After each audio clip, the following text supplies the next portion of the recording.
This is for the players.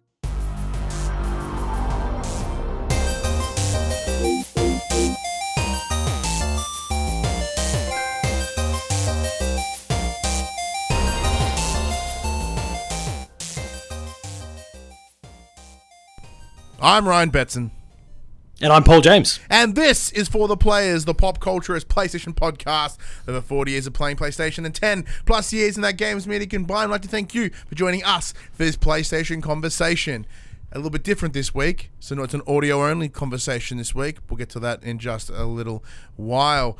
But this PlayStation conversation happens every Monday morning at 8 a.m. on your podcast services, including Spotify, 9 a.m. on your YouTubes. If you want to join that PlayStation conversation, head over to facebook.com/group/the PopCulturists, as well as the Twitter, Discord. All those links are in the description below. If you want to join the conversation as it happens, head over to patreon.com/the PopCulturists. Support us at any dollar value. Get yourself a nice little sneaky link where you can watch us record this show live, as well as our other show, The Young and the Wrestlers. If you want to support us in more one-off fashion, though, head over to popculturists.com/shopping, buy shirts and other assorted shit with our logos on it. We're also on Twitch.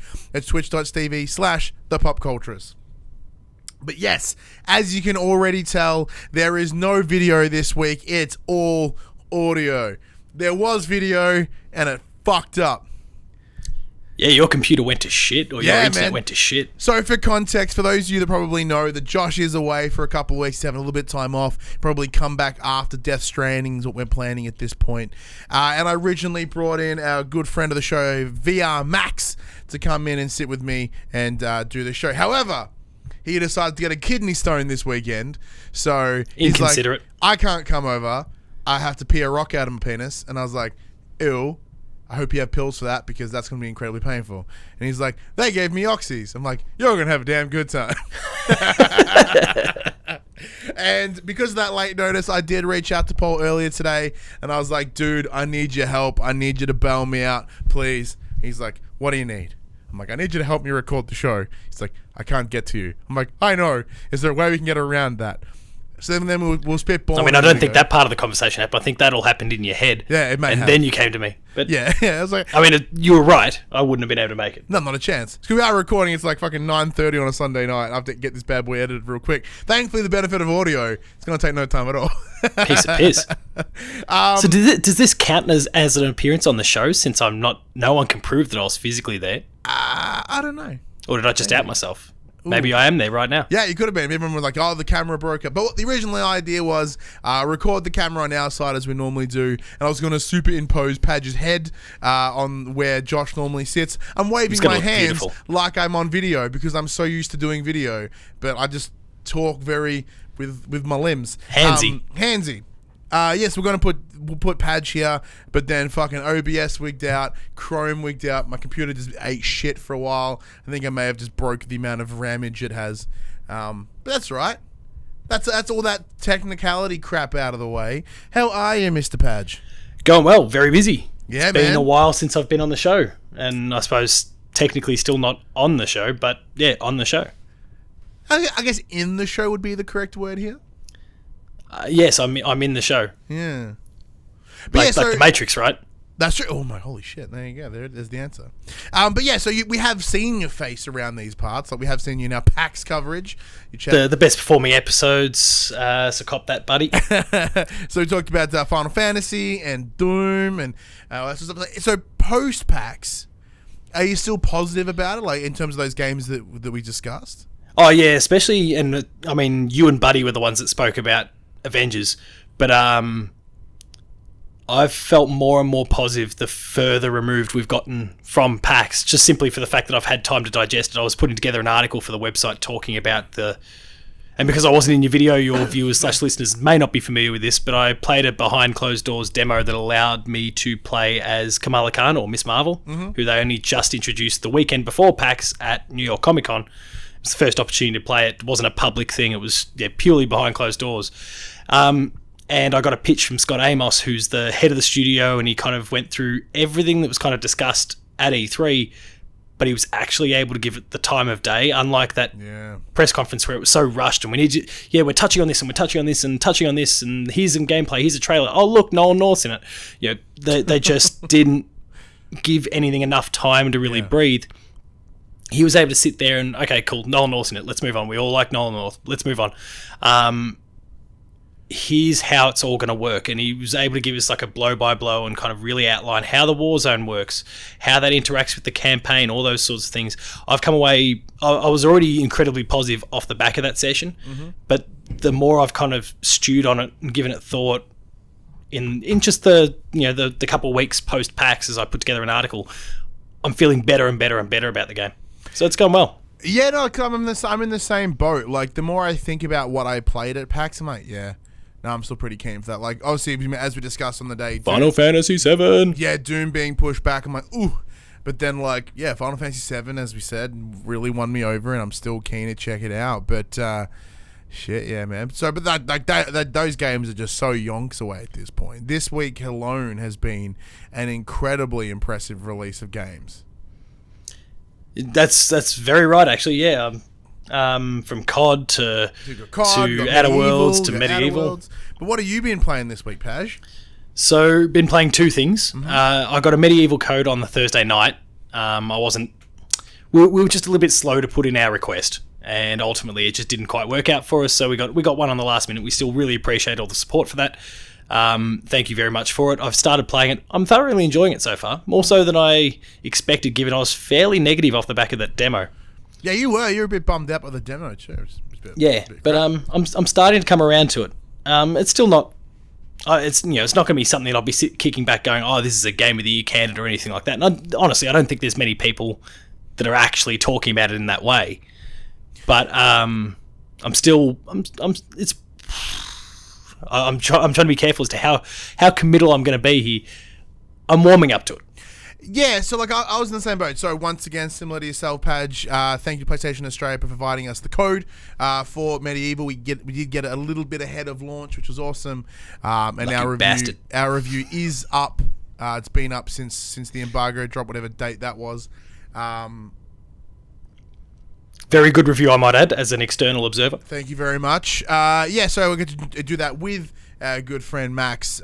So I, having completed it having getting pretty much up to the final boss at the time of review, have now got the credits. It did happen. It happened last night. So I'm only as I said, I'm only a couple away to get that platinum. As you know, Paul, I'm not very much of a trophy hunter in the traditional sense.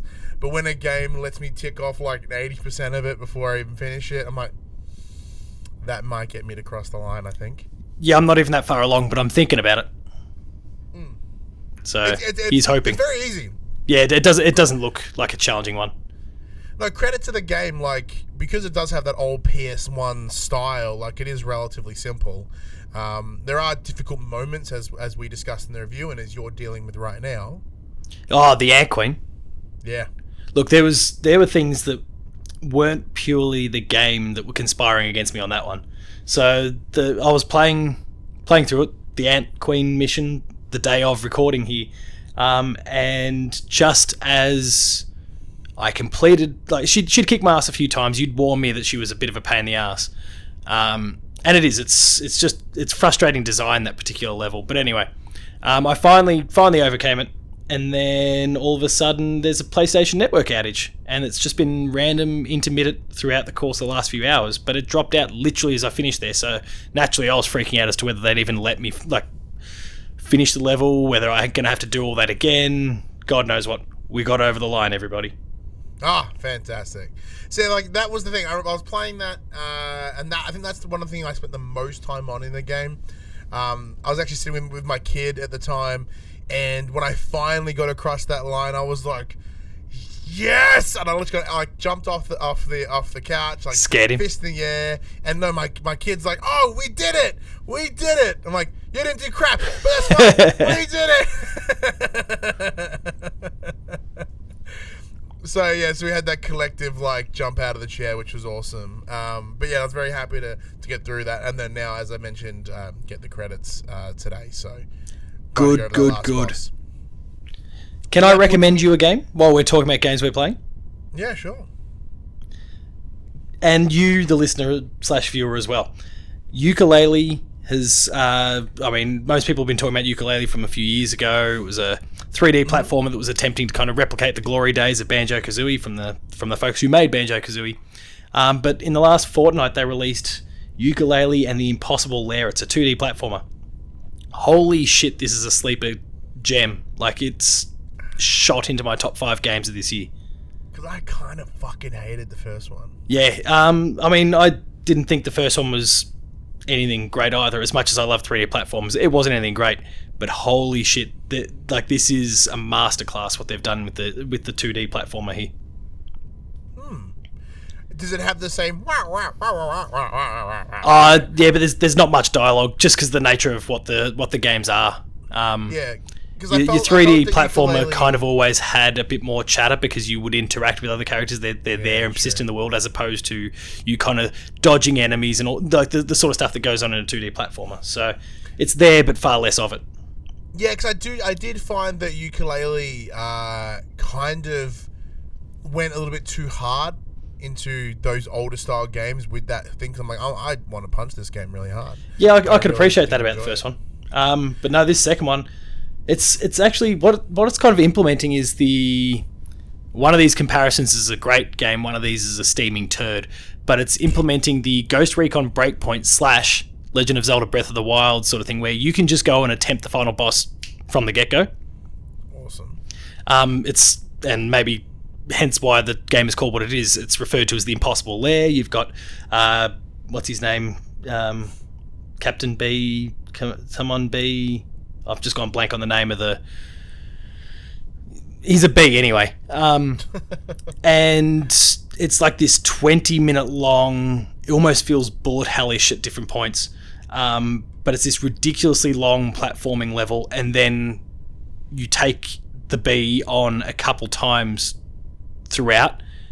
It is incredibly brutal. If there turns out to be a YouTube video of someone actually getting through this thing on their first attempt, I'll go find them and kiss their feet, because it's like it's incredibly difficult. So the whole thing, once you get introduced by going through that level, you win or you lose, you get knocked out at whatever point you get knocked out, who cares? You get kicked out from there, and then the world opens up, and that's your old school Mario style overworld with levels scattered all around it, blah blah blah blah blah. There's at least 20. I haven't gone through all of them yet, but at least 20, 30 different levels there. And by completing each level, there's a little tiny little bee that you unlock. Consider them like your gold star, for example, from Mario. And they kind of form this shield around you. So every single time you unlock one of them and then go and take on the Impossible Lair later on, for every little bee you've got, that's one hit you can just push through. Okay. So there is this kind of, as the player, this give and take, this constant risk that you're taking. Like, do I go give the Impossible Lair a crack now, or should I go and chase down more bees and build my shield up to the point where you can have you can sustain like 48 hits, plus then, similar to the original Yooka-Laylee, Laylee could take a hit and then you're just down to Yooka, and then if you get hit again, then that's game over. So essentially you can take up to 50 hits before you die if you go and complete every single level and unlock every single little thing. And even then, it's still not easy. I think at this point I've unlocked about 30 and I'm still getting reamed. Damn. And only finishing, and it gives you a little percentage, like a percentage completion thing. I think I tapped out like 56% of the Impossible Lair on my last attempt. That's with 30 bees up my sleeve. Like, it's real difficult. It hates you. But not in that kind of Dark Souls way. Like, it's just brilliant design, and it requires you to be patient and take a breath and think through it, as opposed to just recklessly fling yourself around, which is kind of what you're doing through the rest of the game. Okay. Well, there is a game you mentioned in that little bit of a spiel there about Yooka-Laylee that I thought we might want to touch upon, and that's Ghost Recon Breakpoint. You got me that code, and I wish you hadn't. Oh shit! Really? Is that bad? It's that bad as far as I'm concerned. Now, and I mean, one of the big provisos when you gave me is that we'd play together, and we haven't actually gotten around to doing that. The only time I have enjoyed myself is playing with others. We recorded a Let's Play for Player 2 just earlier this week, and I was playing with Matt and Sean from the site, and we actually had a great time. It couldn't have started any better. We were about to hit go on the recording, and Sean comes flying in on a helicopter, accidentally clips a tree, and I basically began the recording by watching Sean crash into a tree. Then got into my usual spiel from there. Like it couldn't have worked any better, and then there was just constant banter the whole time. Like it's good in that way. It's the friendship thing, like how a lot of people play Borderlands and those sort of things. It's the chat with your mates and all that sort of stuff that comes up along the way. That's the highlight of it. But in the case of Ghost Recon, the game that you're playing is not fantastic. So I completely agree with that, because as we say, in the beta, when I played with Dash, Buddy, and Dylan from the Explosion Network, we had the exact same thing. The game was kind of but we were having a lot of fun playing together. And by communicating and tackling the little strongholds stealthily, it was actually a lot of fun. And I enjoyed it a lot more for that reason. Because as I said, I'm talking about the Division. The Division has, pardon me, where it's all more about running and gunning and getting right up in there and just getting all up in that business. Where Ghost Recon is more about that stealthy, or at least trying to play smart before you. Yeah, a little more patient. Which I'm a big fan of personally. But yeah, so there is still time for us to sit and have a sesh together, and I think we will. It may not be quite today though, as in the next week or so, because man, I'm looking over here. This is the first time in a long while that I've actually bought a ton of games, and that talk about humble brag there. But I saw a little stack the other day. There was a photo you put up, I think, on the socials. MediEvil and the Outer Worlds, or was it COD and the Outer Worlds? Call of Duty and Modern Warfare. So I picked up Call of Duty out of pure interest. The thing that sold me here was the campaign being back. I really enjoyed, obviously, Call of Duty Modern Warfare 4. Call of Duty 4 Modern Warfare back in the day. Big fan of that. So I thought this may be, if this is that, in fact, return to form of that style of game, then it's going to be up my alley. And the fact that everyone has reported about it being harder and darker and grittier in terms of its storytelling. So I'm like, ooh, I'm kind of in. It does sound kind of interesting. As someone who generally doesn't like COD. Yeah, playing it, I've only done the first 2 missions of the campaign, and I'm enjoying it. It feels like it's a standard campaign as of right now. The opening cinematic is very abrupt and very confronting, in a good way. As in, because this is the thing that people tend to forget about these games that are very war heavy, that are war based. They are, war's fucked. Gun violence is fucked. And what happens around these conflicts is fucked. And, they're demonstrating that. So at the start of the cinematic, they're a van pulls up and people sharing a cigarette, and they're all got rifles and whatnot. And they back up this van, doors open, everyone steps out. One guy's got bomb straps to his chest, gets in the middle of what looks like a time. I think it turns out to be Piccadilly in the UK. Oh, and, right, okay. And then as he pulls the trigger, it cuts to the title screen.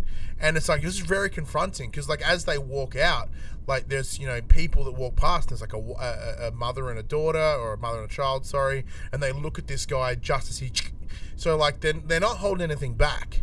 And I feel I'm going to be very confronted watching this, and I kind of like that. I'm liking the idea that this is going to push what is comfortable. I think that's incredibly important, especially in the time that we are living in, where it's this, try not to offend anyone, which is totally valid. However, people are playing it safe in a number of ways and not willing to push those boundaries or have a strong stance or something to say. And I think Call of Duty has something to say, and I can't wait to hear what it has to say. Yeah, this is for the first time maybe ever, but certainly in a long time when it comes to COD, for all the reasons you've kind of outlined there. This is the first one that I've been really super interested by. And I think it maybe helps that we've got some ex-Naughty Dog talent working on it in terms of the narrative. It's probably why it's maybe upping the ante a bit compared to past games, excluding obviously the most recent, because it didn't even have a campaign. But it didn't. But on top of that, it looks absolutely stunning. So Infinity Water working off a brand new engine here. So just lighting is amazing. And because that's the big thing. Like, that's why ray tracing is so phenomenal, is the idea it's everything is about light and how light reflects off things and how shadows sit on things. That is how things look amazing. You can have the highest resolution in the world, but if the lighting's fucked, you just can't tell. It really instantly drops it, right? So it looks it's so good. It's almost photorealistic in some scenes when it comes to like cutscenes between characters, and it's like it's jarringly good. You're like, oh, holy crap, mate! You're selling me. Where can I get it cheap? And on top of that as well, so I'm playing it on a PS4 Pro. I'm having no issues at all. I'm having not a single... It feels like not a single frame's dropping. Like, I haven't seen any really big mass explosion-y stuff yet, so that may change. But as of right now, it's smooth as a button. And like, it looks so good. Multiplayer is tidy. Like, it feels... I always get really excited about COD when it first comes out, but... yeah, multiplayer is sick. I like the new maps. I'm dying a lot. It's because I'm my old man reflexes. But I do have moments of like strength when I kind of kick through and go really well. There's a couple of things that I did notice. Like, one of my personal favorite modes is Kill Confirmed. That's no longer here. Oh, right. Okay. Which is a bummer. But they do have... So they... Rather than having different like subsects for like team deathmatch, domination, or etc. So they just have like a quick play option where you can prioritize what you want to appear in the quick play. So that way you can just be like, all right, quick play, you'll get straight into a match, and it'll either be one of these 5 match types. Where because I'm not a big fan of domination, not a big fan of capture the flags. Like, unticked all them. Just give me team deathmatch. Bam! I'm always getting into a match almost in seconds, which is lovely. And they do also have that realism mode as well, which I haven't tested out too much. But the idea of like super realistic, no HUD, darkness is darkness. Like, you gotta play smart. None of this run and gun stuff that you see. That sounds appealing.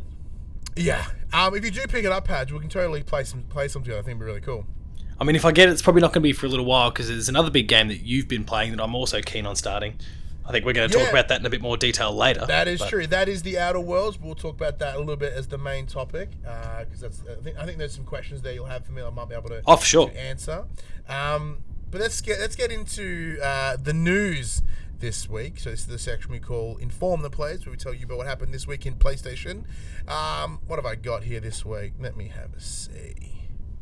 I have 1, 2, 3, 4 bits of news this week. They're all quite a little bit lengthy, because unlike Josh, I just started typing up a storm and had these long ass fucking news things. All right. We might have to get you to write some news for Player 2, because they were comprehensive and that was impressive. Thank you very much. Number 1, the first-party PlayStation games have been shifted around. The Last of Us Part 2 has been delayed, Paul. Yeah, I've cried many a tear. Even after the recent announcement in Sony's State of Play, in a post on the PlayStation blog, Naughty Dog creative director Neil Druckmann confirmed the move from the original February 21st, 2020 to May 29th, 2020. Quote, while we're relieved that we won't have to compromise our vision, we're disappointed that we weren't able to avoid this exact situation, he says. We wish we could have foreseen the amount of polish we needed, but the size and scope of this game got the better of us. We hate disappointing our fans, and for that, we're sorry. However, the movement of The Last of Us has also pushed back another upcoming Sony first-party title, The Ghost of Tsushima. The game from Sucker Punch. I can never pronounce it correctly. Jason Schreier has reported that Ghost of Tsushima was on course to launch in the first half of 2020, but now The Last of Us Part 2 requires more time in the oven. The highly anticipated samurai action game has been pushed back. It does make a lot of sense when you stop to think about it. Sony obviously doesn't want 2 of its final PS4 titles overlapping with one another, but it is a nice setup for 2020. You have The Last of Us in Q2, Ghost of Tsushima in Q3, and then the PS5 out in Q4. Where does this go? Plenty of speculation that can come from all of this.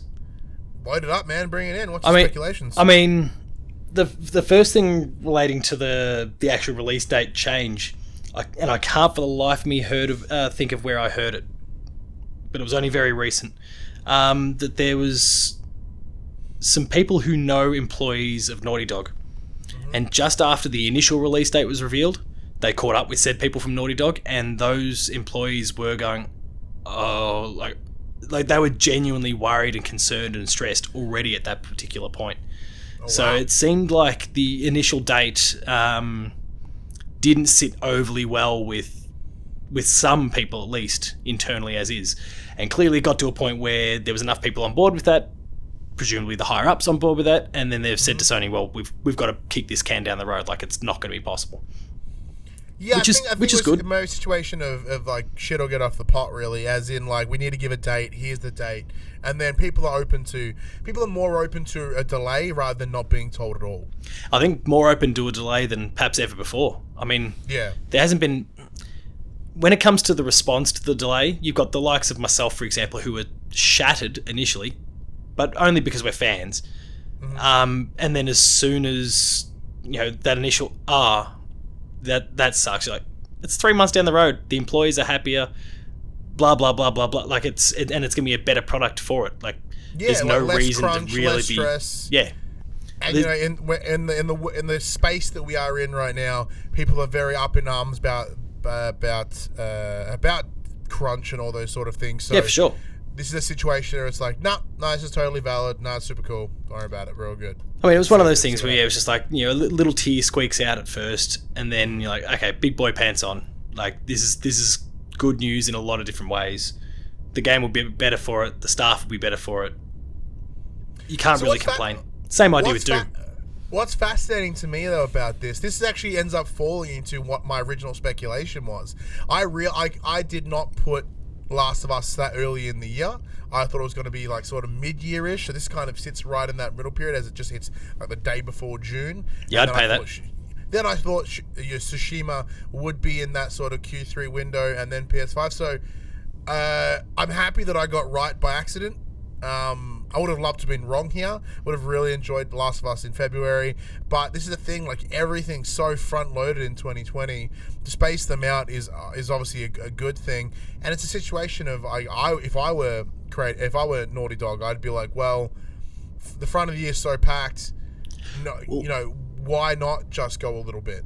Like, well, it's one of those weird things though. With the you talking about the front year being so packed. So I was sitting back and looking at it, and really the only other thing that's coming out in February that at least springs to mind that's really of note is Iron Man VR. And it's definitely not of the scale of a Last of Us or a Final Fantasy VII or a Cyberpunk or something like that. So so February itself is quite, I mean, like the whole Q1 area. Yeah, like but the majority of people that have X amount of disposable income for games, like they need to weigh up those options here. And this by putting a bit of window of time here, people can still pick up Final Fantasy and then get Last of Us a little bit later. But see, the weird thing about it though is, so what initially was the case is that your big releases for early next year were kind of stretching February through to May, because keep in mind, before The Last of Us, you still had Avengers in May.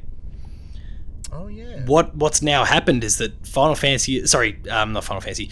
Us has come forward. It all kicks off with Final Fantasy. So finishes a few weeks later, but it's got everything's now bunched up more than what it was previously. Very true. You've gone from February through to May to all of a sudden March to May. Now that's not Naughty Dog still made the right decision, etc. But if you're purely looking at from that person that's got the disposable income or just the consumer of games, you've actually got more to jam in now, with a couple of those two things in the middle being dirty long RPGs in the form of Final Fantasy VII and Cyberpunk. Yeah, true. It's actually here is people can start clearing out their backlogs ahead of the start of the year now. Yeah, and that's certainly appealing to me. Yeah, same here. Because once again, like Outer Worlds, I don't know how long that bad boy is, but 20 to 30 apparently. Yeah, something like that. But one game that many people won't be seeing the end credits of is WWE 2K20. What a turd. Yeah, as discussed last week, WWE 2K20 is an absolute mess. So much that the community has taken to socials with the hashtag fix WWE 2K20 to showcase the bugs and issues that are coming across. And it isn't just fans that are acknowledging the issues here. It's been reported that Sony has been offering refunds to those who have purchased the title through the PSN. As expected, patches are on their way, and the official Twitter account has said the following. Quote, "We are listening to the feedback that's been shared regarding WWE 2K20 and aware of the concerns some players are reporting. We're working hard to investigate these concerns and address them as necessary. We expect to have an initial patch ready in 2 weeks and others to follow. Stay tuned to WWE Games social media channels for more information." All of the issues seen in WWE 2K20 simply come down to an unprepared studio being pushed into a corner and presumably forced to release this title. If this doesn't demonstrate the problem with annual releases, then we don't know what else does. So as we discussed last week, we talked about the situation of the issue with the studio changing, with Yooka bouncing out earlier in the year, and Visual Concepts having to start from scratch essentially just to get the game out. I guarantee you the development team here did not want to push this out. No, I feel like the hand was forced. Yeah, there is that push. The annual release thing is an important factor. A little thing to note is that the game is the first recipient of an F from Player 2.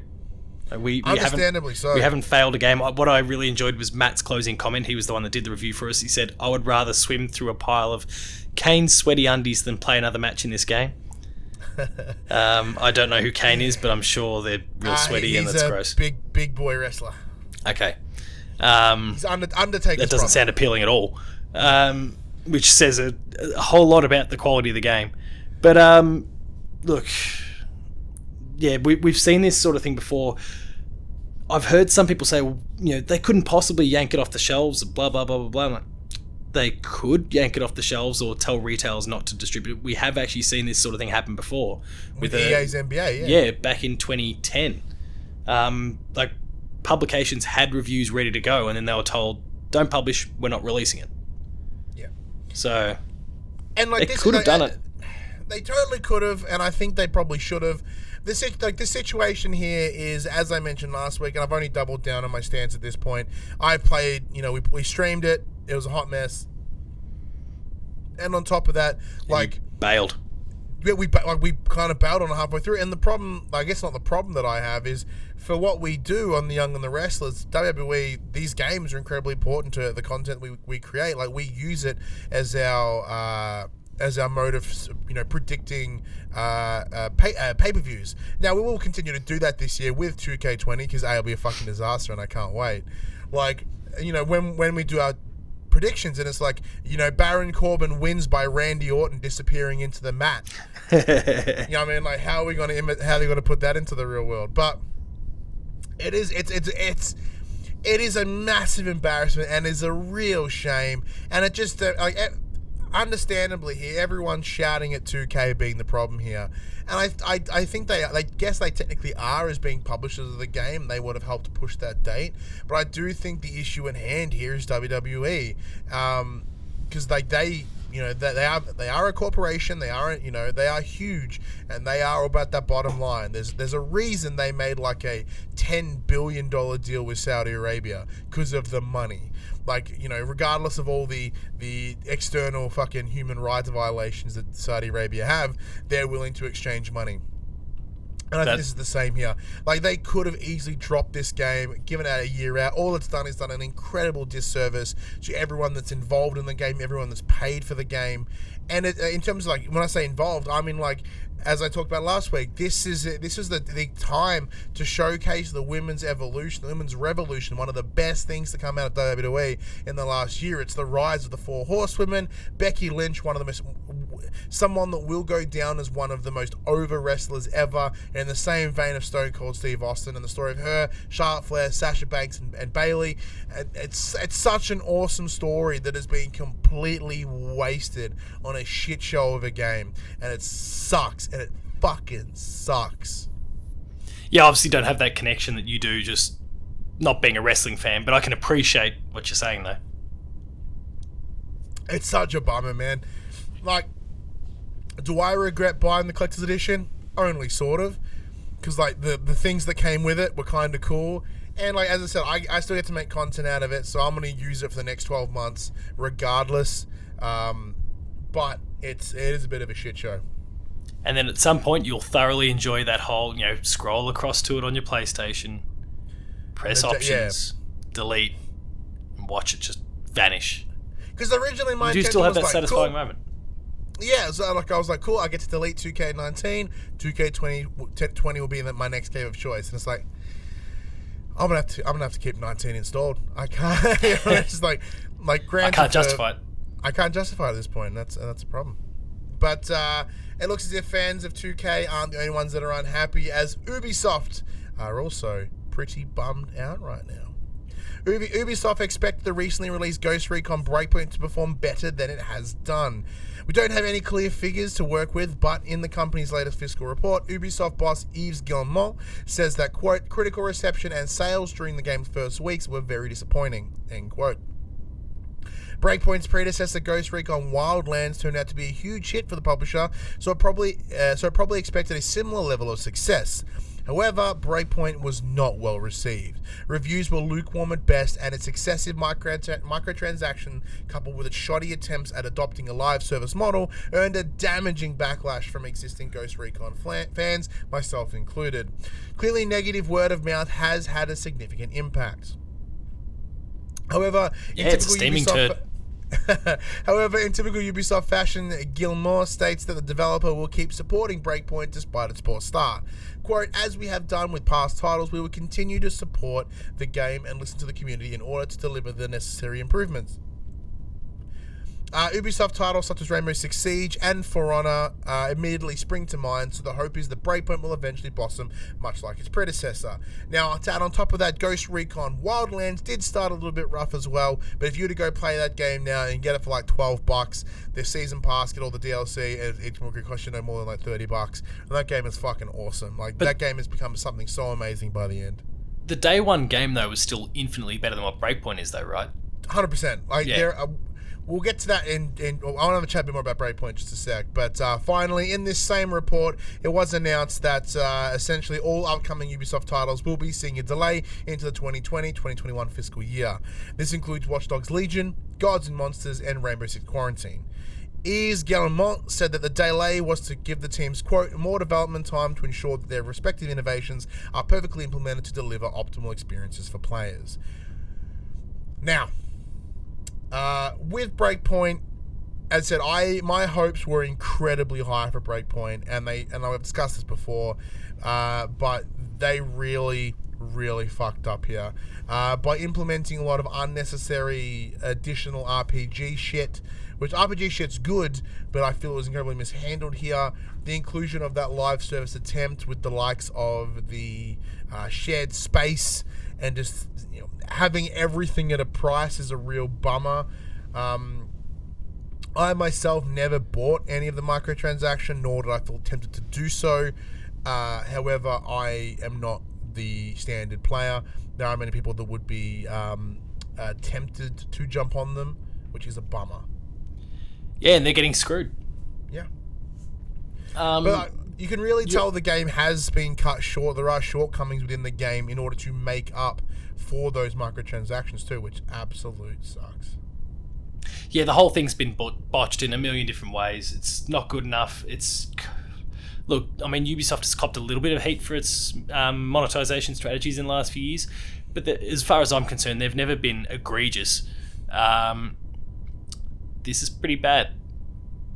It really is. Like, it's actually disgustingly bad. Like, it's almost at that. It's not quite at the point of the worst thing ever. We'll get to that in just a second. But like, it is very much pushing that boundary of what is acceptable within this space. Now, granted, there are PvP places within the game, but as it is mostly PvE, I get, these things aren't super bad. If you wanted to buy a better gun to shoot some fucking ones and zeros, go ahead. At that same time, though, this level of microtransactions, they are what should be present in a free-to-play game. Yeah, absolutely. Because this is a discussion I was having with Max last week about Destiny 2, and how Destiny 2 has this additional increases and this sudden sort of new microtransactions. I'm like, well, yeah, the game's now free-to-play. This is fine. Yeah, you can justify it a little bit more when you go with that sort of scheme. Another thing that you didn't mention in the actual, like in what you read there, was they also spoke a little bit about The Division 2, a game that we both are big fans of, and how that was also a bit of a disappointment to them as well. Did you catch that bit? No. So they're not talking about the critical response. In fact, perfectly happy with the critical response. But given that Eves was talking to investors and stockholders and stakeholders and all that, they're not happy with how the game performed in terms of the sales aspect. Fascinating. Which surprised me at first. I mean, I know the original Division did really, really well, so I guess their expectations were potentially through the roof. But I saw so much chatter about the Division 2 when it first came out. It kind of boggles my mind, and not to mention all the commentary was leading up to the fact that the game was infinitely better than its predecessor. It really surprises me in the end that it hasn't sold at least as well as the last game. Now, did they say in terms of units sold, or is this more of a total revenue thing? Because one thing they did here that was a little bit different is rather than having the standard season or the year structure, all season content was free essentially. So there's a bit of a hit there. I don't recall the specifics. I couldn't tell you exactly. That's all right. The phrasing in that particular regard, but they basically did outline that. Ghost Recon, which was not a surprise to anyone, and the Division 2 were considered disappointments. Just in the case of Ghost Recon, significantly more of a disappointment. Yeah, and they did even have to outline that difference too. They really did have to stress, look, Division's underperformed, but man, Ghost Recon really sucks. Like, that was the borderline their wording there. So. Do you, I know that this is tinfoil hat territory here, but do you think that the response to the likes of Breakpoint with the transactions and whatever, do you think this has assisted the delay of those other games? Do you think the Ubisoftification has spread into these other games? I don't know, it's one of those weird things. I mean, we saw a very hard and fast response when it came to Assassin's Creed a few years ago as well, between Syndicate and then eventually Origins when it returned. Ubisoft's pretty quick to just slam on the brakes and completely change their direction if the numbers aren't adding up for whatever reason. In the case of Assassin's Creed, it was the sales numbers. Here we're talking about the critical response. They can slam the brakes on at any point, but they're the ones that were going 100 miles per hour into the wall. Oh yeah, it seems like in the case of Assassins, and I mean Eves used to say it all the time before they ultimately made the delay. He said, "We're going to keep putting them out if you keep buying them." And I'm guessing in this particular case, it's a similar sort of idea, except it's more about the critical reception. Like, we did what we did. We had all our play testing, because that was another thing that came up. It's like we had our play testing, we had our previews, and we thought this game was going to do pretty well. Yeah. And then it clearly underperformed significantly, at least in their opinion, and based on their points of reference, their what do you call the reviewing that they do beforehand? Like the mock reviews. Yeah. Based on all their mock reviews and their previews and all those sort of things, they were expecting the game to do fairly well. So I think it's kind of prompted this in a similar sort of way to the way they responded for Assassin's Creed previously. They're going to really sit back and analyse and reflect on the way they're doing things. And in the case of some of those games being delayed, maybe it just gives some of them time to actually do that now. I mean, Gods and Monsters, for example, they announced it at E3 last year with a cinematic trailer, and we've still seen nothing since. The game was meant to be out in 4 months from now, and we still don't know what the game is, other than the fact that it's kind of got a fantasy edge. It looks like it's reusing a lot of Assassin's Creed Odyssey assets, and that's because it's coming from the Assassin's Creed Odyssey team. Yeah, and Legion is incredibly ambitious with its sort of play as anyone thing that they're going on right now. So I understand why that may have been delayed. And even those two make sense to the topic we were talking about before about how cluttered that Q1, Q2 window is. It probably makes sense to get a brand new IP that no one really knows about out, and Watch Dogs if they've got even a little bit of doubt. And maybe they didn't have any doubts, but this whole Ghost Recon thing has just scared them a little bit. Well, yeah, 'cause if they have happened to put these microtransactions littered throughout, or as an example, or that sort of gameplay mechanic or that setup, they're like, crap, we've got to backpedal on some of this now. Yeah, I mean, I've heard a few people say, oh, well, that's all right. I mean, May finishes, and that's The Last of Us and Avengers and all those sort of guys done at that particular point. Then there's June through to August that Ubisoft can work with, and to that I say, well, they put out Splinter Cell in the exact same sort of climate at the end of last gen, and it reviewed well, but didn't sell full That's stop. the tough part. Like when the next gen is right around the corner, people are stop buying, holding that money in, because like as it stands right now, we don't know what these consoles are going to cost. So people are got their money tight, because if they have to spend Australian dollars, 600, 700 Australian dollars, they don't have the time to go buy an $80, $100 brand new game. 100%, and especially these games are going to release after E3, so we will have seen what some of the games are that are coming to these platforms as well. If you're an Xbox owner, you know what Halo looks like. If you're a PlayStation owner, I assume we probably know what Horizon 2 looks like. We probably know what Gran Turismo 7 looks like, etc., etc. And people are already, putting, and not to mention the third parties on top of it. There'll be people who go, well, I want my new Assassins on my PS5. I want my new Call of Duty on my PS5. Like they're putting all their money away for those titles. So there's not much left to go around. And as good as Splinter Cell was, people didn't buy it for that reason. Yeah, no, as we move into the next story here, we look at the idea of just people expecting hundreds of dollar-a-doos to come out of someone's hands. So, rocking a hard place. This next news is called the Fallout of Fallout. Bethesda has introduced Fallout First, a premium membership for its online-only, critically panned Fallout 76 that will grant you access to private servers, unlimited storage for crafting items, a monthly supply of atoms, and much more. The downside is that it's pretty damn pricey. As mentioned, the often requested private servers are included, allowing you to create a world populated only by you, and if you like, up to £7. Private servers can be entered by any player by the creator of the server, but the creator of the server must be a member of the Fallout First. Now there's a lot written here because this is a hot mess. Next up, you have the scrap box, an item exclusively for First members that effectively gives you unlimited storage space for crafting items. This will help keep your inventories in order, which is a big plus. A survival tent is the next bonus, and it acts as your second base. You can place down anywhere, and you can fast travel to it as well. As a member, you'll also get $1,650 atoms a month to spend in the Atomic Shop. Finally, Fallout First members will earn themselves a special outfit and a bunch of icons and emotes. There are two options when it comes to how to pay for Fallout First. The first, a month purchase of $22.95 Australian, or a 12-month membership for a whopping $179.95 dues. Can I quickly interrupt? Hell yeah, you can. It's one of, I've seen a few people make the comparison in the days since this was revealed. You can get, I know this is a PlayStation show, but bear with me. I'm sure PlayStation will get PlayStation Now up to scratch soon enough. You can get Xbox Game Pass and play Fallout New Vegas, Fallout 3, and even the Outer Worlds for less per year than it would cost you to play Fallout 76, a shit game that's seemingly only getting worse, despite the fact that they seem to be on the right track for a little while there. You can get Games Pass Ultimate, with including PC, Gold, whatever, and Netflix for this. You could get Netflix and Stan.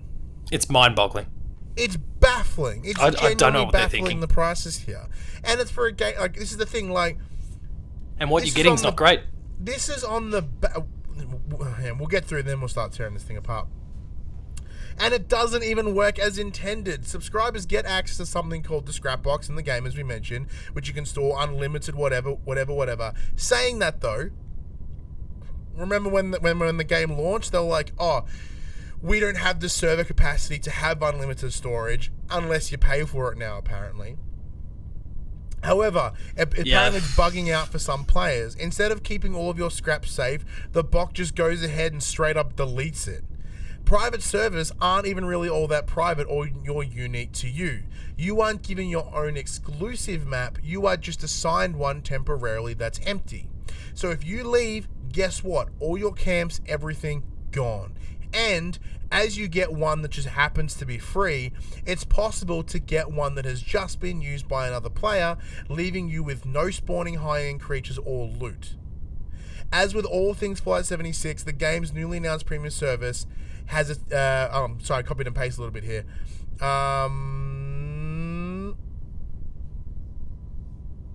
there you go, I accidentally double pasted there.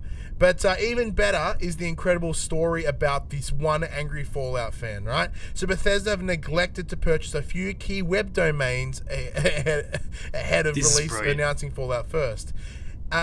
Someone has come in and bought these domains, right? So the result, falloutfirst.com and fallout76first.com now show a hilariously altered version of the publisher's breakdown of the subscription service. Quote, ever since Fallout 76 launched, we have consistently done nothing to improve and evolve the experience based on your shitty feedback. Reads the webpage. We won't pull too much excerpts from this gigantic middle finger to Bethesda, as it's best enjoyed for yourself, but it completely rips apart the game. As it should. I'm glad they've done it. Fucking hell.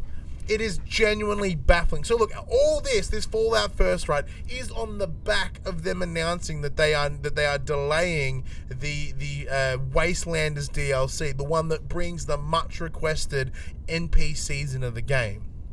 And that's what I was saying before. Like they seemed to be on the right track with what they announced at E3. I'm like, okay, like I'm not going to go back to this game because it burnt me too hard in the first place. But I can at least see that they're heading in the right direction. And then they delayed it, and that's fine. I mean, we just spoke about delays before with The Last of Us and Doom and the various Ubisoft games. Delays are okay. Delays are good. They make the game better. That would absolutely be the case in this place. It can't possibly get much worse. So we thought. And it turns out it can get worse, because whilst they're not dropping the new DLC, they're bringing this shitty scheme and completely blowing up any of the goodwill that was left. It is absolutely baffling, right? It is. I cannot understand. Like, I understand. I am aware that this is the same stance that every YouTuber, every podcaster, every some sort of games commentator has taken, but that's because it's just that fucked.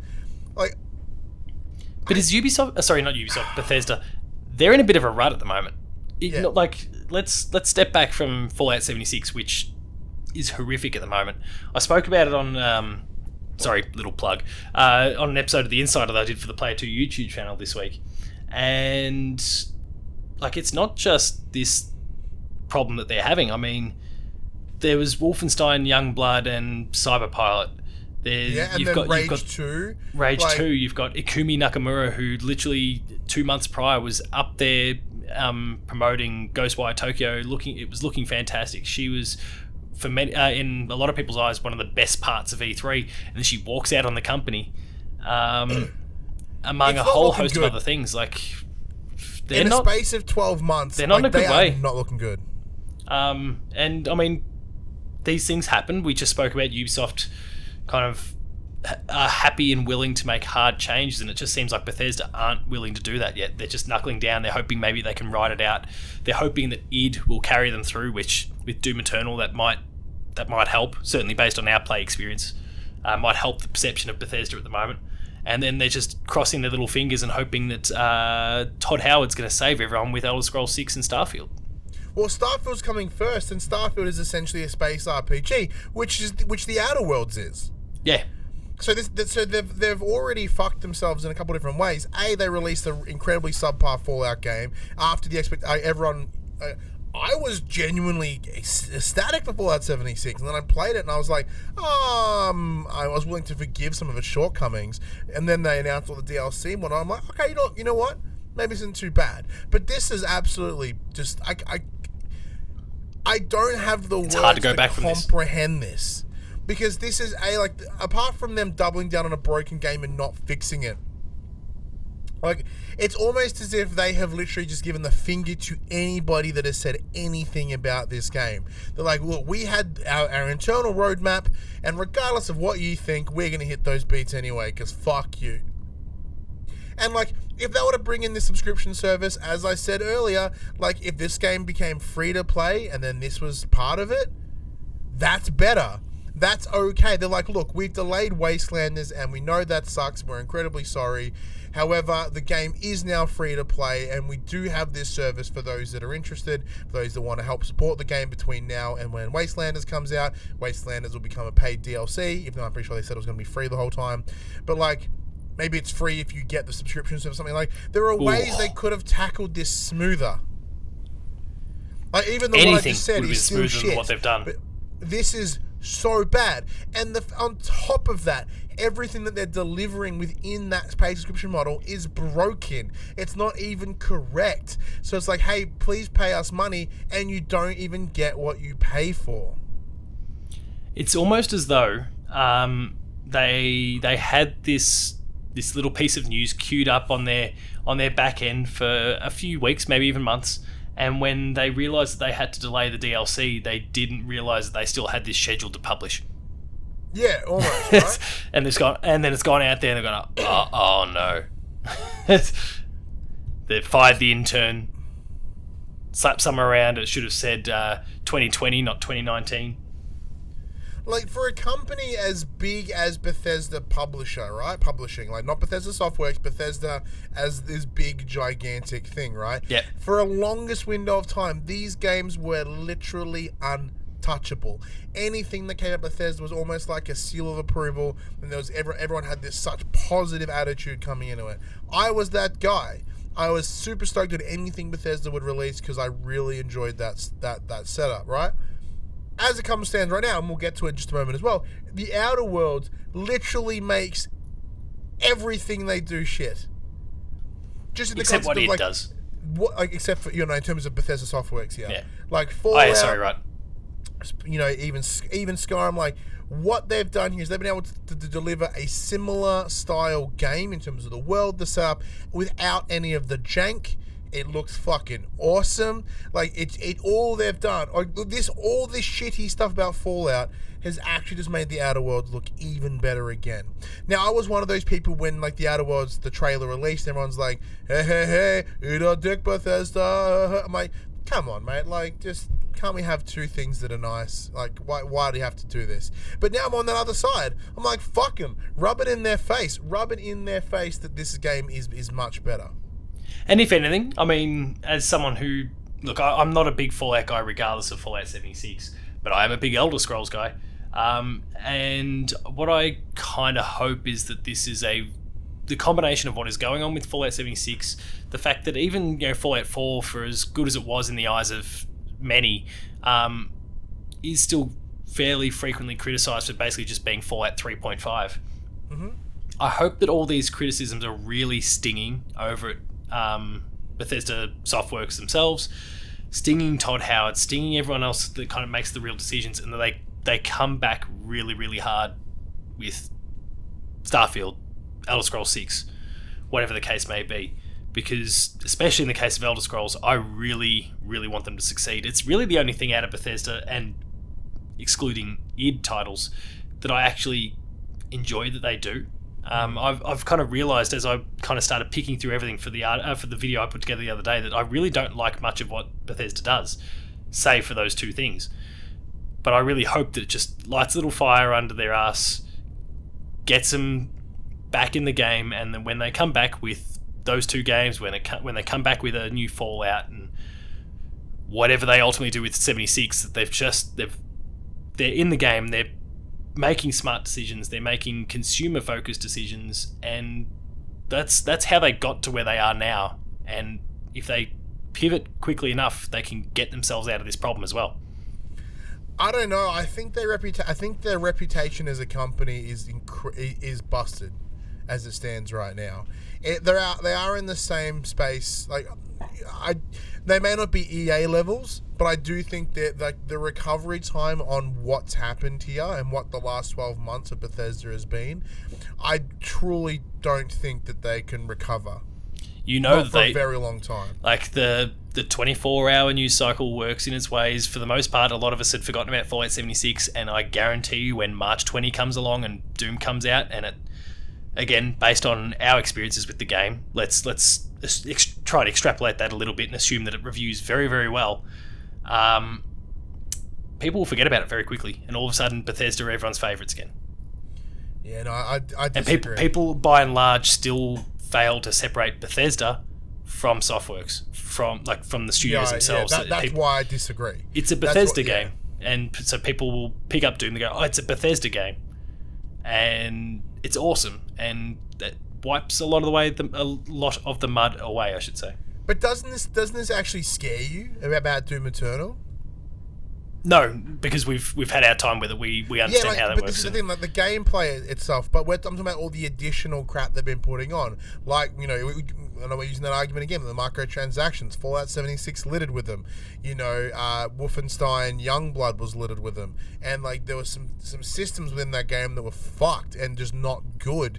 You know, like that hub world, and there's talk about Doom having a hub world. Like, there's all these extra things that they're adding on top that should be a concern.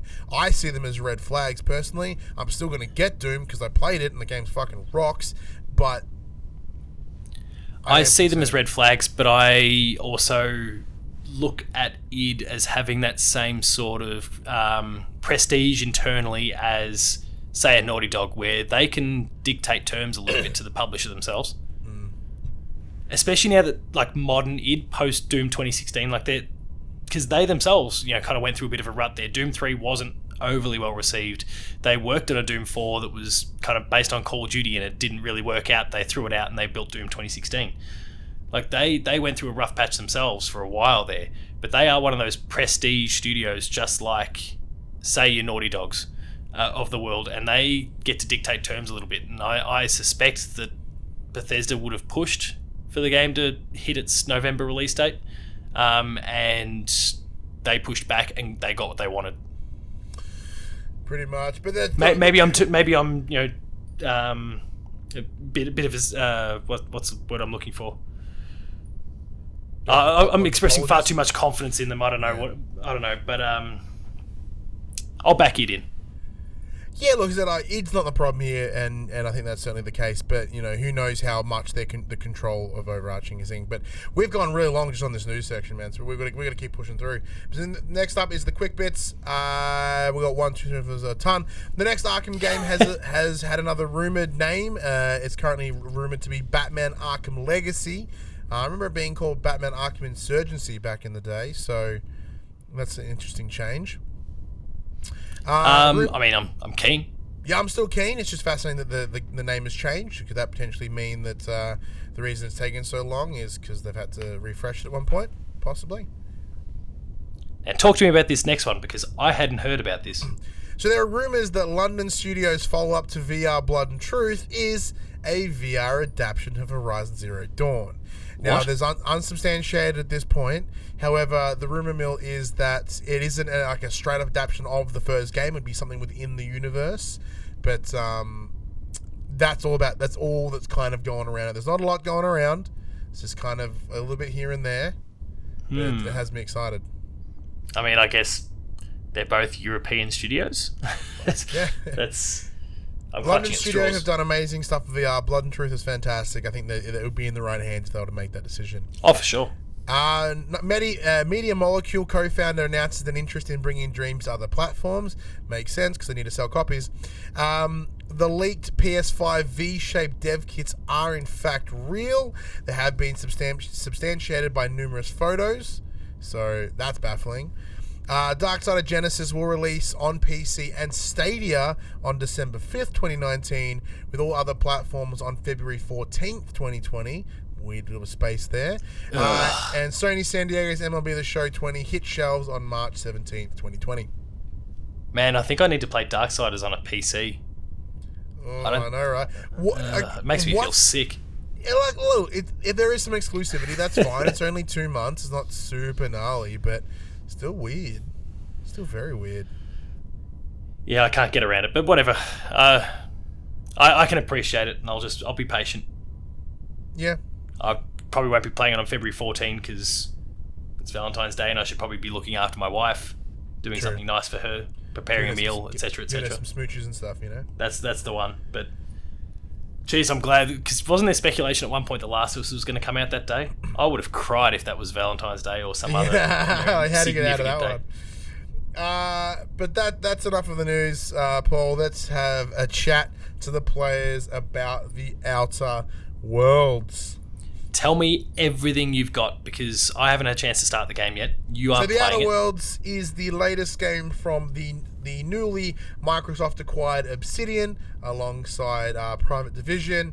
You are this this player, you're a colonist who was originally on this giant colony ship that kind of malfunctioned or something in space. So rather than being in hypersleep for 10 years, you're in hypersleep for like 70, and the ship has just kind of floated through space. Nice. Some dude comes in, grabs you, plucks you out, throws you into this world, and then you land, and then you just start RPGing like a mother. It's literally Mass Effect Andromeda then. You just, asleep for a long, long time, wake up in a new destination, off we go. Yeah, pretty much. There's a little bit of Mass Effect in that sense, as in because you're exploring these brand new worlds and whatnot, and all the things that come with that. Now, I myself have only put probably like 4-ish hours into it at this point. I've tried to squeeze some in today, but what might be the easiest way here, Padge? You just load me with questions and I'll answer whatever you got. Talk to me about the companions. Have you got any of them yet? So I have you got one any favorites? I have one companion at the moment. I've only met the one. She is awesome. What's her name? Starts with P. Oh, Pavati. Pavati, yeah, Pavati. I met her in like the first little town of Edge Town or something like that. Yep. Edge World, whatever the hell it was. Sorry, Edgelord. Yeah, she's great. One thing that I absolutely love already straight out of the bat is how you talk to people. So previously, when you would speak to someone in the likes of Skyrim, Oblivion, Fallout, the whole world just fucking freezes around them and they only talk to you. It's like the whole world stops for this conversation. That doesn't happen here, which is that happened in Fallout 4 as well. However, one thing that's amazing, your companion will get in on the conversations.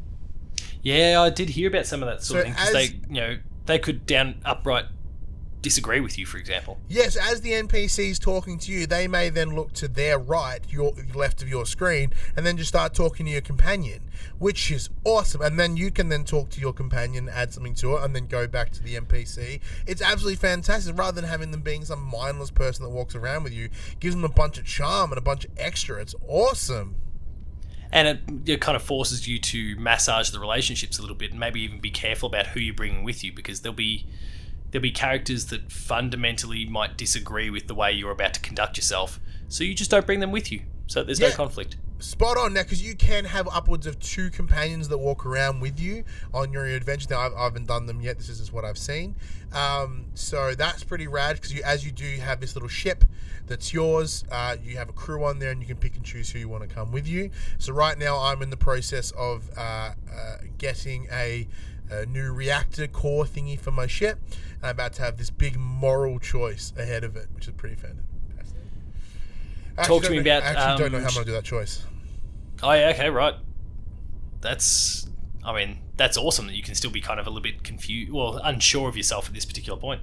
Yeah, so spoilers for the first couple hours of the game. So in this town that you go to, it is essentially run by a giant corporation. This corporation, this cannery, owns you. It owns your body, your house, your gravesite. Everything about you is owned by this company. Now, for a number of people, they have ran away. They have escaped this town, and they're hanging out in this little greenhousey area off to the side. These people have abandoned that town, so they're living this free life external to this working and being part of this giant global company machine. In order to get the reactor to power your ship so you can jump out of the world, presumably, you need to reroute power, because there is the reactor that you need is in the cannery, but obviously they won't give it to you. However, there is a plant out in the outskirts that you can take it from. However, that plant runs that town, like not the main town. It runs this town of deserters. Yeah, okay, right. So everyone that is left. Layers. So the situation is, the moral dilemma that I'm facing as it stands right now, because I just got to the point where I had to make the decision, is I either reroute all of the deserters' power to the town so I can take the reactor, or I reroute all the town's power to the deserters, and then I take the reactor. So what that would mean is all these people that have just chosen to live outside of this corporate machine will then have to return. Or You know, but technically they're breaking the law here. The laws of this area, Yeah, the of laws course. of this whole community is based around the work system, right? So they are breaking the law. However, if you do pull the power from the town, therefore the cannery can't be done, no one can work in that town, and then the whole system crumbles. And then people presumably would be free. I mean, yeah, it's one of those things. There's pros and cons to both, and you've got to ultimately make that moral choice, which is, I guess, what the Fallouts over the journey have done so well, outside of Fallout 76, which does nothing well. Yeah, and compared to other like Fallout games, like, you know, this feels like an actual. It just, the dialogue that you're having with these NPCs is incredibly delivered. It's absolutely amazing. I'm invested. I want to talk to anyone that I see at this point. The way this game delivers it. So I'm actually invested in either outcome here. It's depth of choice.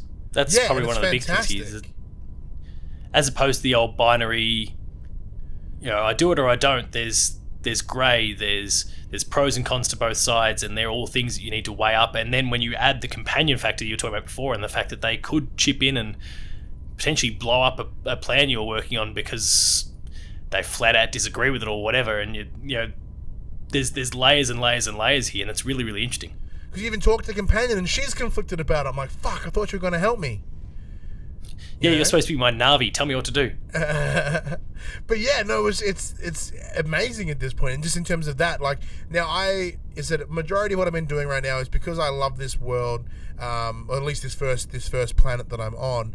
The way I mentioned it on Twitter, it's giving me the sense of wonder and exploration that I'm getting, that I got the first time I played Oblivion, the first time I played Skyrim, the first time I played Fallout 3. Like, it is such an amazing feeling. Like, I just want to search this world. I want to do everything within this world. And for someone that doesn't play a lot of these style of RPGs much anymore, because I don't have time, it's incredibly refreshing knowing that I missed this style of game without realizing. Yeah, that's great. So talk to me about the shooting. What's that like? Because obviously it is built on the bones of Fallout, like the modern Fallouts, and they're not exactly known for good combat. Yeah, it feels fine. There's like this slow-mo thing, is that right? Yeah, so you as part of the negative effects of being put in cryo sleep for so long, you actually have this time dilation feature. So when you want to, you can slow down times. You can sort of not like VATS, but it's like VATS was in Fallout 76 because you can't freeze an online game.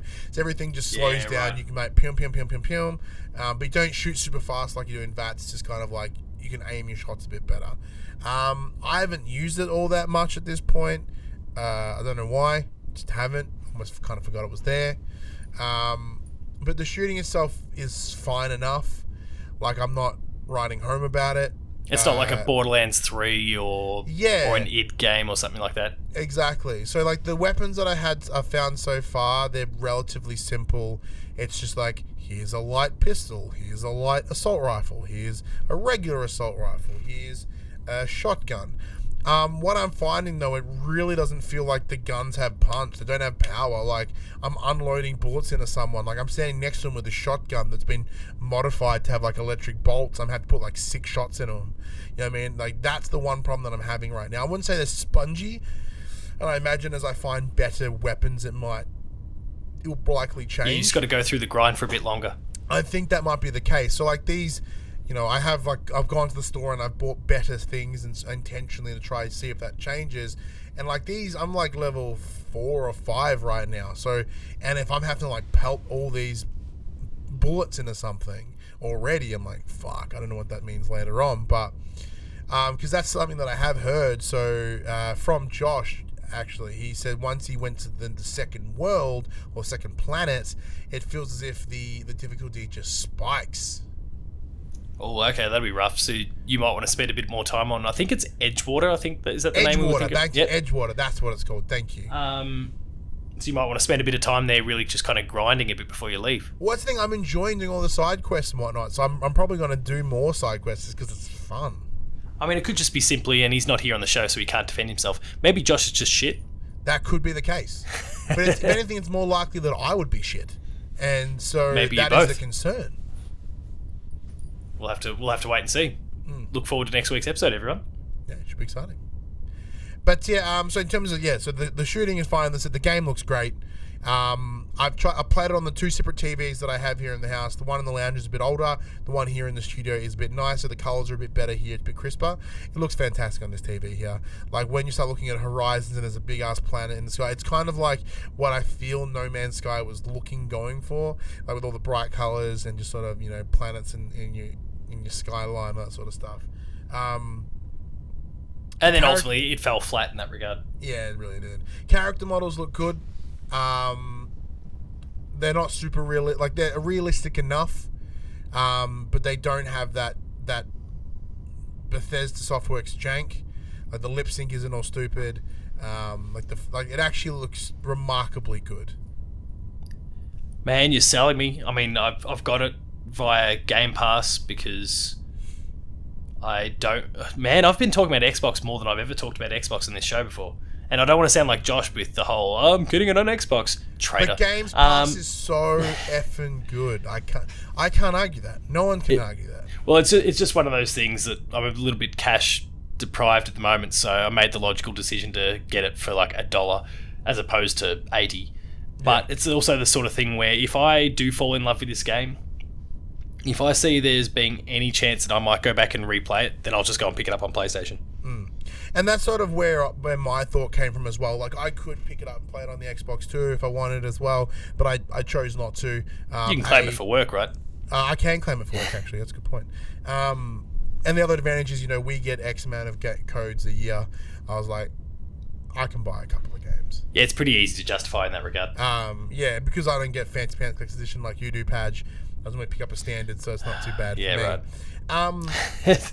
Now, there is Jeez, it's a good thing Doom isn't coming out now. I wouldn't be able to afford that. Yeah, even Full with stop. the Last of Us collectors, I'm like, I swear I've got more time to pay it off, thank you. Yeah, exactly.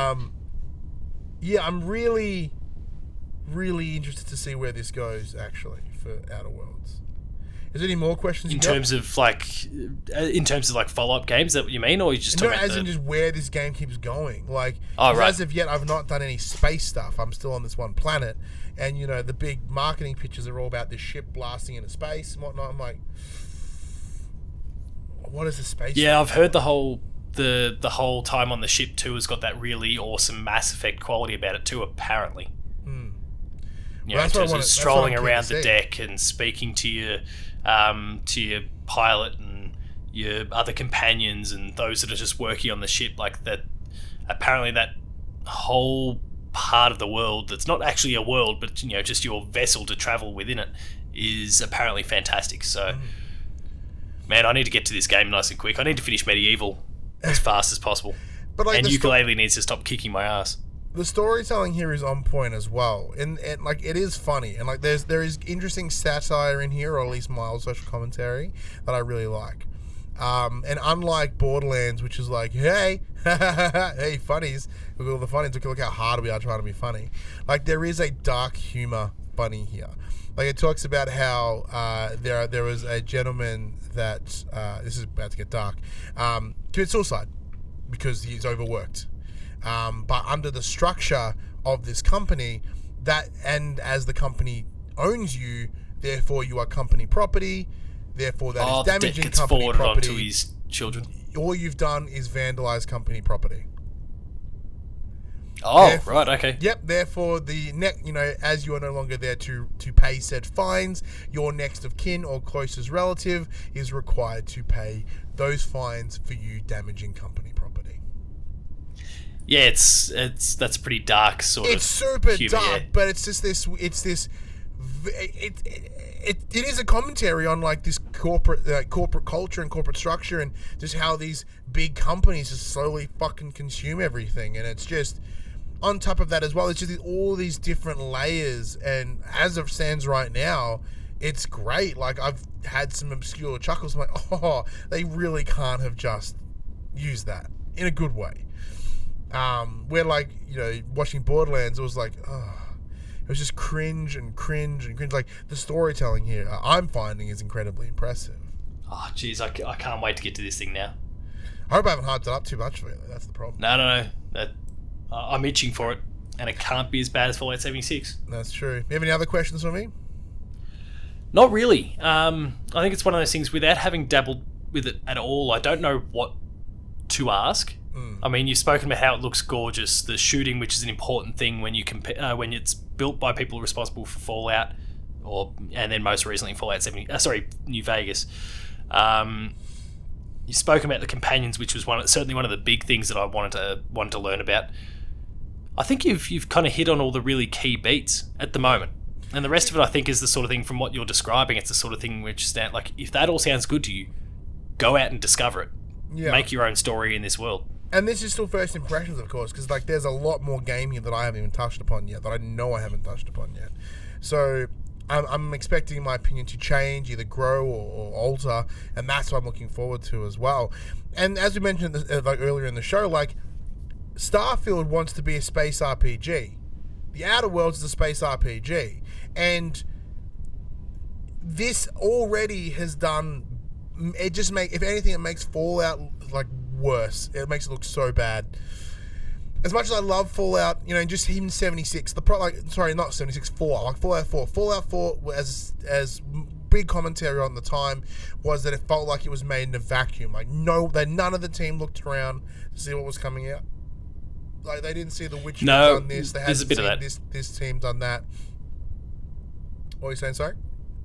No, I said there's a bit of that. It's that whole kind of, we're in a box, head down, bum up, don't look at the world and see what they're doing, just, this is our plan, let's stick to it. And then when you finally come up for air, the world's changed. Yeah, and, like, I do think with Outer Worlds, part of it is that older style RPG. So, I wouldn't say they've had their head down and not looked around. It's like, well, we know what kind of game we want to make, so they've made that game on purpose. Now, what this has done, this is essentially, without even meaning to, has kind of looked over at Bethesda Softworks and been like, all right, mate, bring it. Because this is the thing, if Starfield comes out now and it's worse than this, even if it looks worse than this, it's going to be a concern. Yeah, it doesn't bode well for Bethesda again, to our point from before. Yeah, because, like, that's the one thing. Everyone's baffled how they continue to not upgrade their engine, not upgrade new stuff, and, like, change what's around them. Or change how Fallout is, how Elder Scrolls is made. And, this is the thing, like, Bethesda fucked up letting Obsidian go and do something else. And this is it was a golden opportunity for him to do a new Vegas 2 or something else within the Fallout universe, and this is demonstration of their... Obsidian had even gone and asked them at different points too if they could, and Bethesda shot them down. Yeah, big time. So, as I said, previously my stance was, I'm like, no, it's like, but I'm like, no, fuck them. Let them do well. This game is going to do absolute banger. It's going to do wonders. Yeah, Bethesda's loss is Private Division's gain, and now Xbox's gain. Yeah, that's one of the crushing things. I was a PlayStation fan. The odds of getting an Outer Worlds 2 on a PlayStation are, I won't say non-existent. I won't say non-existent, because Xbox has been developing this kind of habit lately of putting their games out multi-plat, or keeping them that way if they're already multi-plat. So it's about the only way we might get an Outer Worlds 2 on a PlayStation. But otherwise, I mean, yeah, like, Bethesda screwed up again. Yeah. And they didn't have to buy the studio out. They just had to give them an opportunity. Yeah, even just, like, lock them down a second-party deal or something. Like, they didn't have to buy them, but... Hey, we're working on Elder Scrolls. Do you want to do some more Fallout? Like, not hard. Yeah, like, you guys handle Fallout for us and we'll focus over here. Like, that'd be cool. But anyway... Go figure.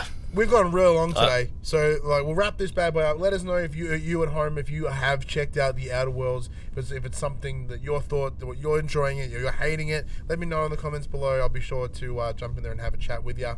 But let's take a look at what other games that are coming out this week, Padge, in a section we called Coming to the Players. So these are all the games releasing for October 29th, 2019. So for some reason, you've already finished the Outer Worlds and you're like, I want more games. Here are You're a freak for starters. Yeah, hey, that's crazy. How are you doing that? Play like Call of Duty or like MediEvil or something. Go play ukulele. Yeah, play ukulele. Kicking off with 39 Days to Mars, PS4 digital. After Party, PS4 Digital. Now I'm going to read this one. This one sounds awesome. In After Party, you are Milo and Lola, recently deceased best buds who suddenly find themselves staring down an eternity in hell. But there's a loophole. Outdrink Satan and he'll grant you re-entry to Earth. Time to go on the best bender ever. I'm real keen on that one. That sounds awesome. Annihilation, PS4 Digital. Anti-Graviator, PS4 Digital. I can never pronounce this one. Atelier Riser, Ever Darkness and the Secret Hideout, PS4 Digital and Retail. Blind Spot, PSVR Digital. Castle Costume, PS4 Digital, out on the 31st. Citadel Forged with Fire, PS4 Digital Retail, out on the 1st of November. Close to the Sun, PS4 Digital. Man, that one's I heard good things about that one. That one's pretty dope too. And it's 1897, deep in the international waters, the Helios stands still. An unbound utopia for scientific research born of Nikola Tesla's vision. Journalist Rose Archer steps aboard in search of her sister Ada, quickly to discover not all is as it seems. The stench of rotting flesh lingers in the air. Silence. A single word is painted across the entrance. Quarantine. I hear that description, maybe not the quarantine bit, but everything else, and I instantly think Bioshock.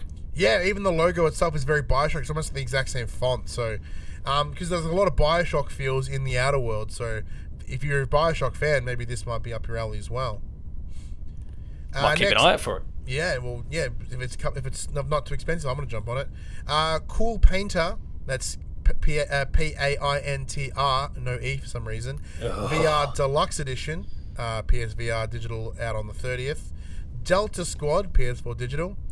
Disgaea 4 Complete Plus, PS4 Digital. The Disney classic games Aladdin and the Lion King, PS4 Digital and Retail. Yep. Oh man, am I wet for these ones.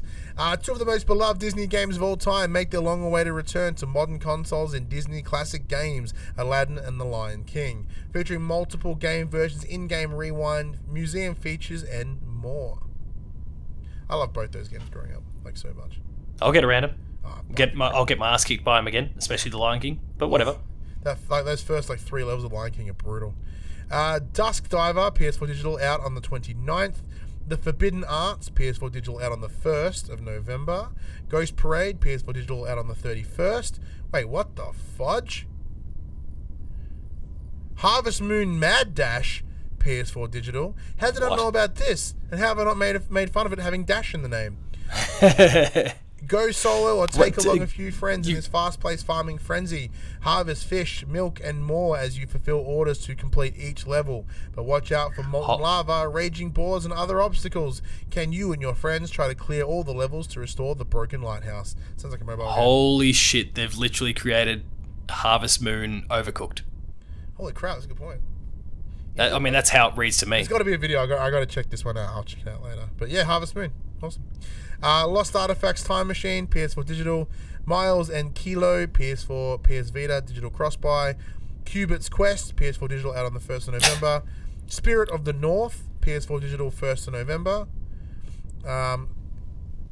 Spooky Jump Scare Mansion HD Renovation, PS4, PSVR Digital. Super Monkey Ball Banana Blitz HD, PS4 Digital. How many fucking games want to come out this week? These are all the games that did want to come out because Call of Duty was the week before. Yeah, makes sense. Twin Cop, PS4 Digital, out on the 1st of November. Vector Wars, PS4 Digital. Vesaria, Lair of the Forgotten, PS4 Digital. Voyage of the Dead, PS4 Digital, out on the 1st of November. Xeno Crisis, PS4 Digital, out on the 28th. Yakuza 4 Remastered, PS4 Digital. That's it. Oh yeah, right, because it's part of that package that they released a while back. It was like 3, 4, 5 all in one thing. You had me at package. Fair enough. But then they're like drip feeding the games out over the course of 8 months or whatever it was. Yeah, a lot of weird shit in here. Nothing of real major note.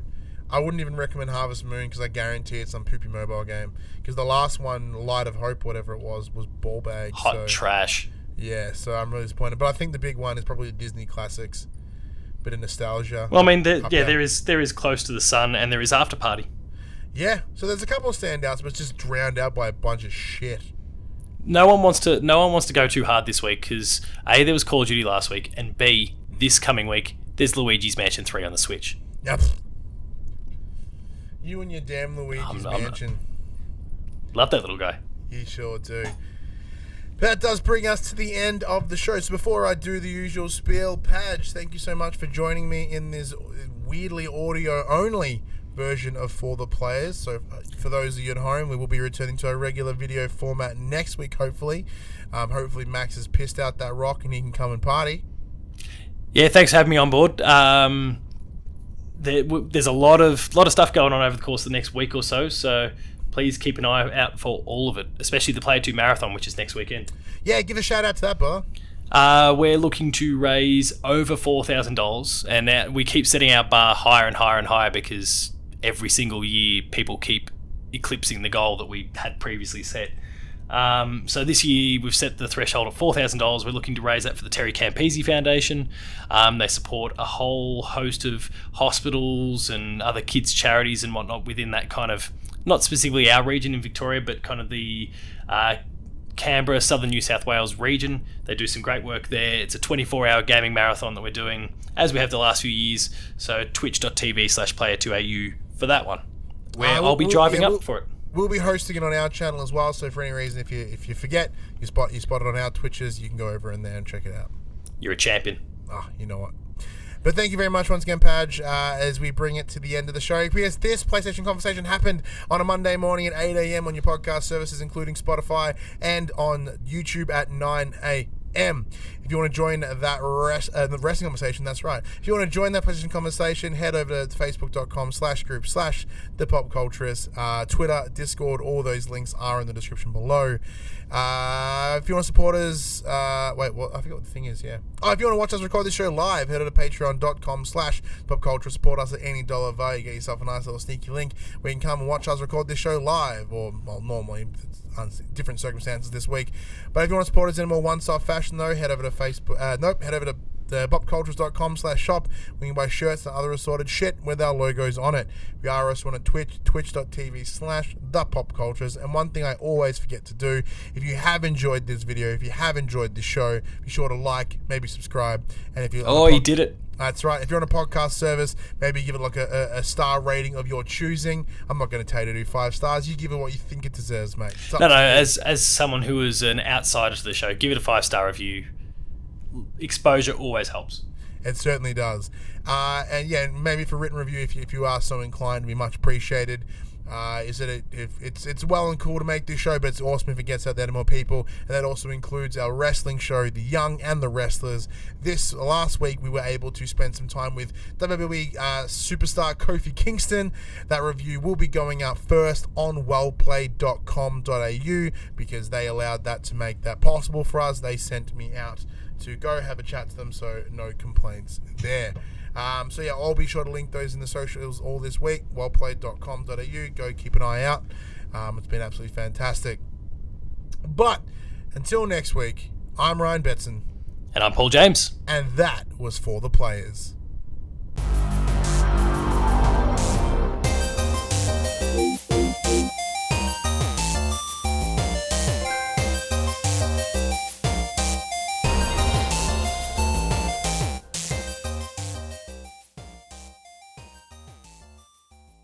For the Players, the PopCulturists PlayStation podcast is fan-supported at patreon.com/thepopculturists. And we'd like to thank our Patreon producers and our Patreon founders for their kindness, their support, and their generosity.